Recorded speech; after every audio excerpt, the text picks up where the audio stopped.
What's going on, everybody? Welcome to Tales of the Gig number 9, Viewer Gig Stories, Chapter 2.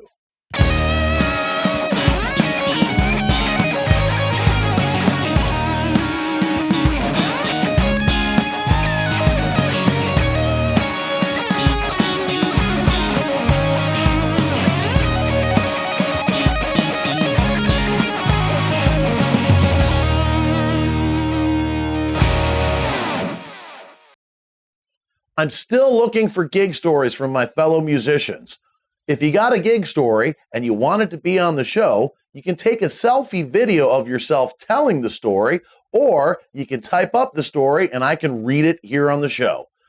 Send it email to musiciangeek519@gmail.com with Tales of the Gig in the description. I will in return absolutely plug any of the links to your websites, shows, or any other promotional material you'd like featured on the show. Okay, our first gig story is from Blake Stiller, a musician from the Essex County area. My first band, Conspiracy, was playing for the first time at a jam night at Rum Runners. I was around 18 years old at the time. Might have been the United Snakes that was hosting. I broke a bass string first song, and my guitar player blew up Mark Chichkin's amp. They did bring out another amp, and I changed my bass string. First and worst gig experience ever. Wow, sounds like a rough one. Thanks for sending in that story, Blake. Take a look in the description below for Blake's social links. Our next gig story comes in from Glen Patrick Doggett, a musician based in the Seattle, Washington area. This story was from a long time ago, early 2000s, around the Wichita, Kansas area. I don't have much details other than that. The band was called JCA, Joint Checking Account, which also might have been the members' initials.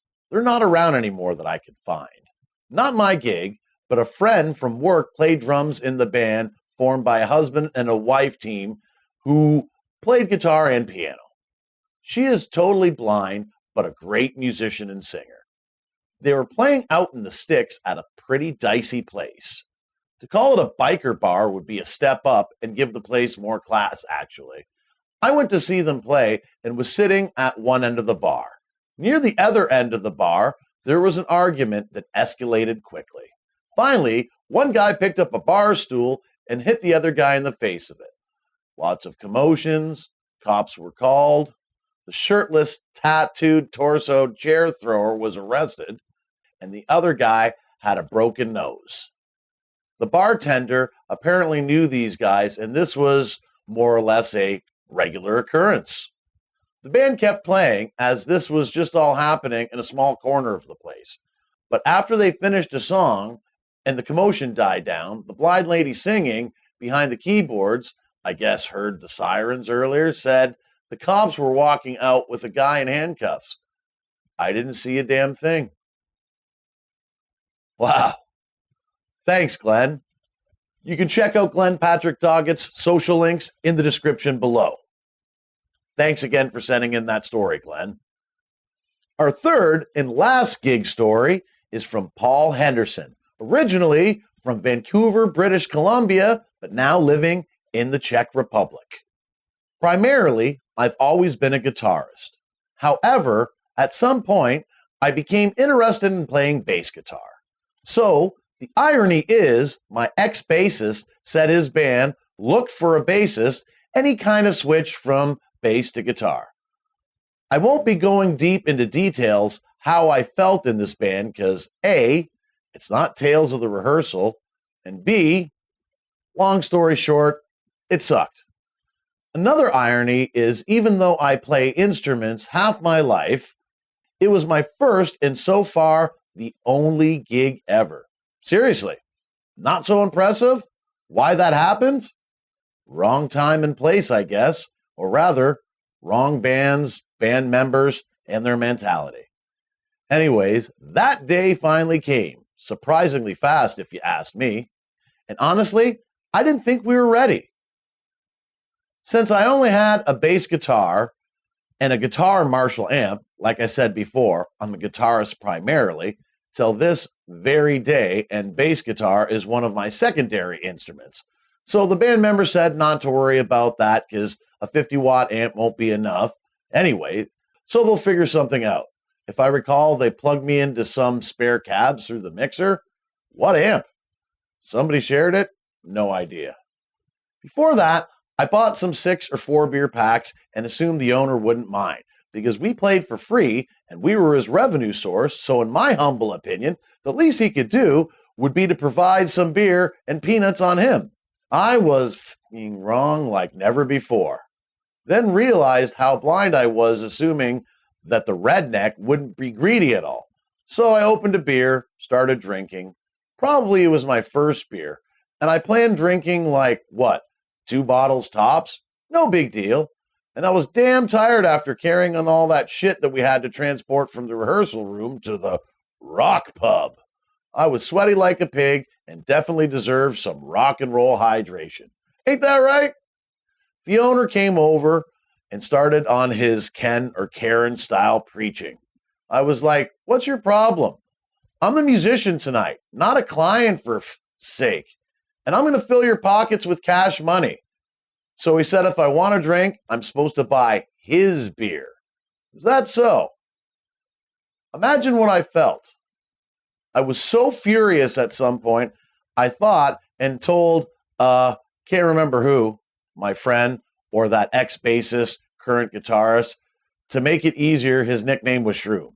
Probably after his last name, if I remember. Well, don't be surprised. All of that happened in 2009. Listen, the fact that I'm playing the gig tonight doesn't give anybody any excuses to disrespect me and treat me like some bum.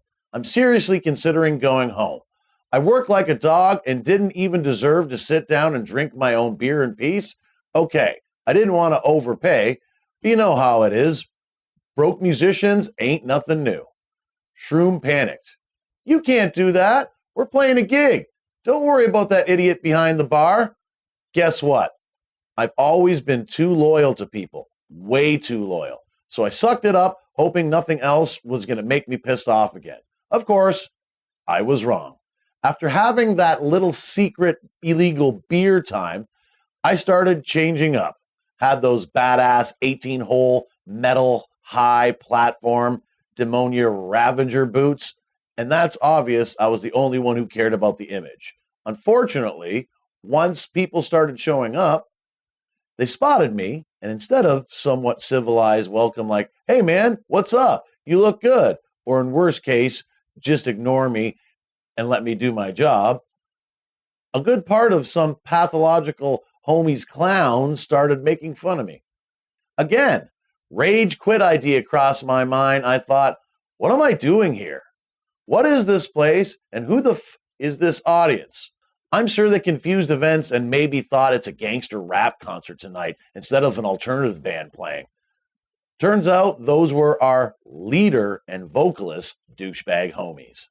I wanted to skip this part because it's kind of demons of the past, but since it's my frank confession, I thought it couldn't be worse. Believe it or not, it could. My ex-girlfriend and our female friend came. My ex didn't really care about my gig. Instead, she came to what? Piss me off, flashing her hands before my face with her brand new, disgusting nail tips. I only ask, that's what you came for? Her look was priceless. She took offense and went back home. It sounded like she never listened to me. She knew I hated nail tips, especially red color, and did it on purpose. What a malicious creature she was. I don't even know if our mutual friend stayed, but it doesn't matter anymore. Never mind. The past is the past. We started playing. Either I had too many expectations, or all those folks around were typical casuals or some other hipsters and didn't feel like the proper vibe. I don't judge. It's just I'm used to some vivid mosh pit metalheads like myself, and we were, let's say, a metal / alt / rap metal band. We couldn't hear each other. Another guitarist, not Shroom, can't remember the name, sorry, and I looked at our fingers on our fretboards, looked at each other, and had question marks in our eyes, staring over and over and shrugging and laughing once in a while. Actually, the rhythm guitarist was the most easygoing dude in the band. And when we met a month later at a music store where he was working, said he wasn't surprised and I've made the right choice. What was it? I'll tell you later. As you probably figured out, acoustic insulation doesn't exist in most cases at such music venues. At least that's what I know from my experience. After the gig, I packed up to go home with my amp. Now I recall my Marshall was plugged into some cab. Maybe that's weird, but I was so angry I had no pre, during, or after gig jitters. I headed for the exit and somebody from the band stopped me and asked, "Where are you going?" "Home, I guess. Work's done. I'm already sick and tired of all this." Shroom continued saying, "The vocalist is going to be upset because it's his birthday." I said, "So what? I don't give a f." He, or the good old boy, gave me an envelope, almost begging me not to go. There was some small, sloppily cut paper squares, kind of beer vouchers. Probably somebody was drunk cutting the paper. I found some excuse, said thanks, but no. And no means no. I didn't like how some peeps disrespected me, and I won't be drinking with some losers. Nah, man, you're overreacting. Everybody loves you. He tried stopping me, but I wasn't impressed. When I almost headed outside, some dude said, "Hey, man, you look great, and you all rock tonight. It was a great gig." My jaw dropped, and I was like, "Thanks, I guess." At first, I was confused, but then realized in the end of the day that it was worth it. And after that, I quit the band. That's what my ex-guitarist referred to. Admired my tenacity and determination and understood. I wasn't happy there, and 2 leaders in the band is too much. So I was the one to walk away. They, of course, tried stopping me from leaving, but I've made my decision already. I said I felt unappreciated, and I've never been treated like a slave or a servant. He and the drummer were both two-faced assholes. I'll include all of Paul's social links in the description below for anything that you want to check out of Paul's. Paul, again, thanks so much for sending in your gig story. Again, everybody, I'm still looking for gig stories from my fellow musician friends. If you like, you can take a selfie video of you telling the gig story and I can put it on the show, or you can type out something that I can read on the show. Make sure that you send it to musiciangeek519@gmail.com and make sure you put the title Tales of the Gig. I will in return absolutely plug any of the links that you want me to plug and promote on the show. Thanks for checking out this video. Do what makes you happy. Hey everyone, if you like what you saw in this video, please subscribe, click the notification bell, like, comment, and share. Doesn't cost anybody a thing and it would really help out the channel. Thanks again for watching.